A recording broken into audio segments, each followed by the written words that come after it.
Hey there guys, Adrian DeCasa here, aka JediBro985, coming at you guys with another NBA discussion video. Basically, this series is going to be just stuff that I see on NBA Twitter, because I'm also active in NBA Twitter, as also NBA 2K Twitter, as, you know, I'm a basketball junkie, and in any way, shape, or form, like 2K or NBA, I always want to just talk about basketball whenever I can.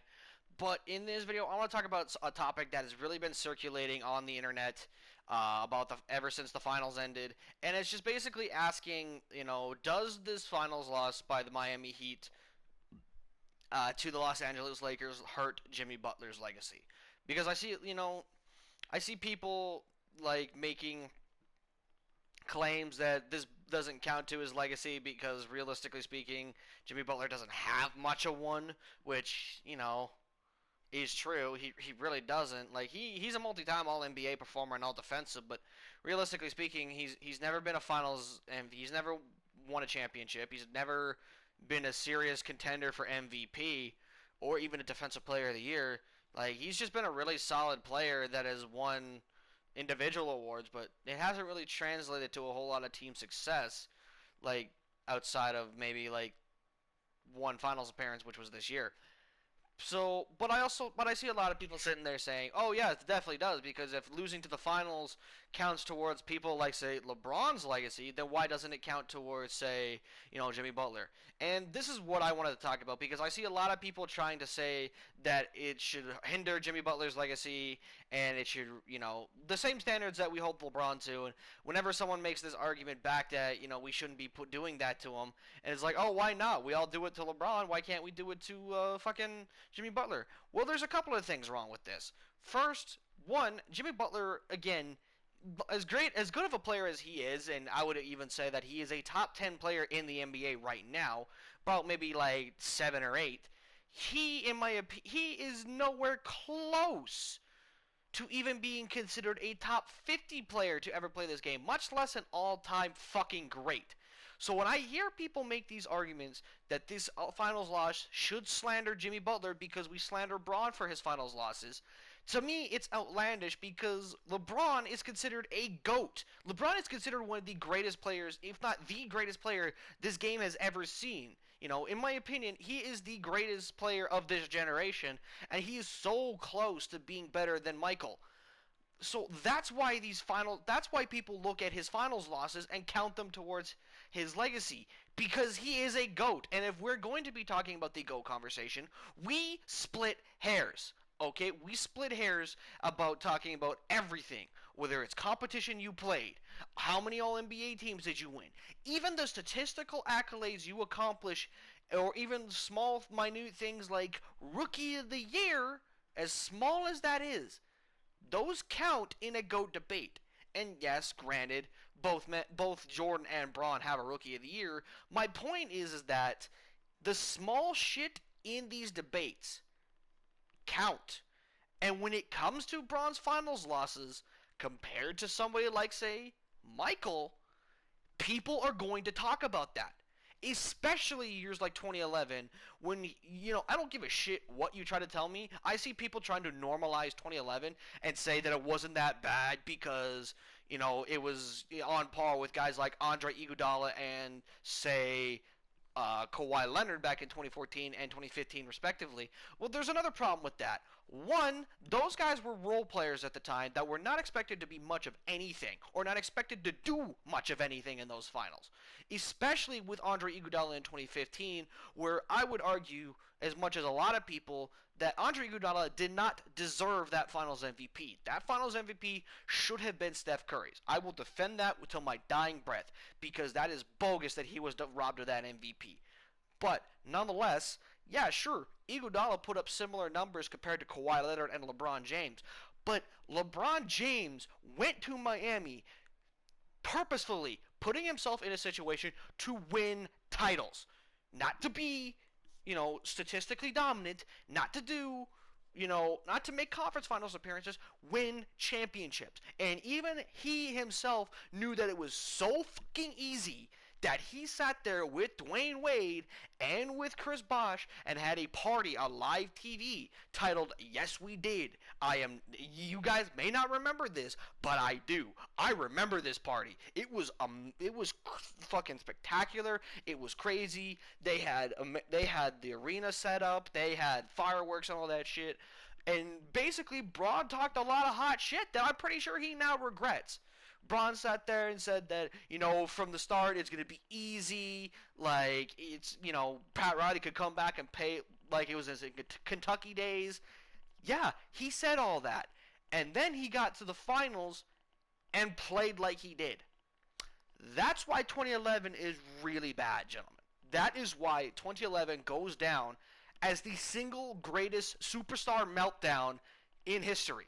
Okay? Worse than Kobe Bryant of 2004. Worse than, say,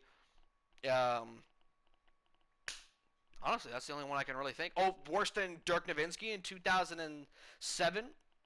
Worse than, say, the Clippers collapse this year.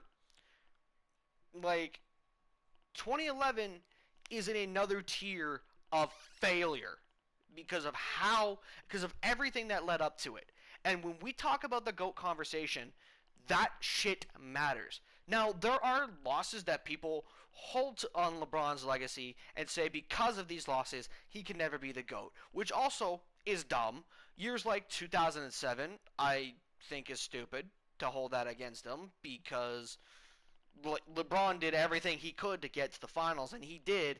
And granted, yeah, he may not have played that well, but compared to this roster that San Antonio had, compared to what Braun had, yeah, like that was a disaster waiting to happen.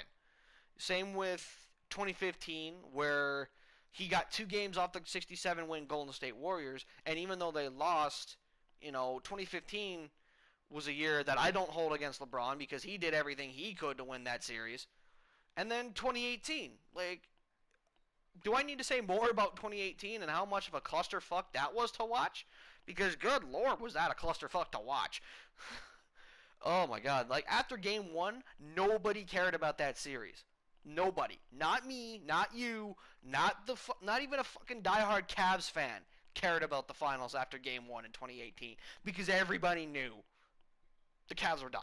Like, it was over. But that's why people bring up these finals losses. And that's why nobody really cares about the fact that Jimmy Butler lost in this year. If, let's say, for example, hypothetically speaking, Braun wasn't even a GOAT candidate. Like, say, for example, like, Braun went through, like, what Jimmy Butler did in his, like, 3rd or 4th year. Let's say Braun pulled a 2007 this season with the Miami Heat. Nobody would hold that against him because ultimately he led them to the finals, but they ultimately lost to a much better team. Like, this is not rocket science. Like, it's an understandable reason as to why they lost that series. You went up against a much better team. So, like, this is why nobody cares about the fucking Jimmy Butler losing this finals. If anything, people should be praising Jimmy Butler for making the finals and at least getting to 6. Alright? No, like, everybody should be happy for Jimmy Butler and praising him for the effort that he gave forth. Because that man literally gave everything he had. Like, that man averaged, if I remember correctly, he averaged about 47 minutes in the finals. Like, and just bear in mind, if you guys just don't pay attention, an NBA game is 48 minutes in total game time. So the man had averaged 1 minute of rest that entire finals, and he got 2 games off the Lakers. That effort and that amount of competitive spirit and that desire to play as much as he can should be commended, not punished. So I don't understand this logic. And again, like I said, Jimmy Butler is not a GOAT candidate. LeBron James is. LeBron is an all-time great, so he is going to be held to a higher standard because all-time greats are held to that standard. The same way we did for Magic, the same way we did for Jordan, Kareem, Larry Bird, Shaquille O'Neal, Like, it's it's just things that, happen because that is what just the nature of being in the GOAT conversation is like. Or being an all-time great is like. Jimmy Butler's not even close to being an all-time great yet. Do I think he can be? I mean, it's tough to say right now. And, this is also why we bring up Stephen Curry's 2016 against him. Because he is an all-time great. And it is something that he ultimately needs to be slandered for. And I would still even argue that 2011 was worse than 2016.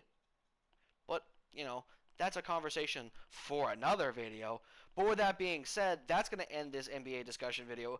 Obviously, now I pass this off to you. I want to hear your guys' opinion. Let me know in the comment section below, gentlemen, what is your thoughts and what is your opinions on this? Do you agree? Do you disagree? Let me know. Obviously, like the video if you guys did find this content enjoyable. Subscribe if you guys are new. And with that out of the way, I'm out. Peace.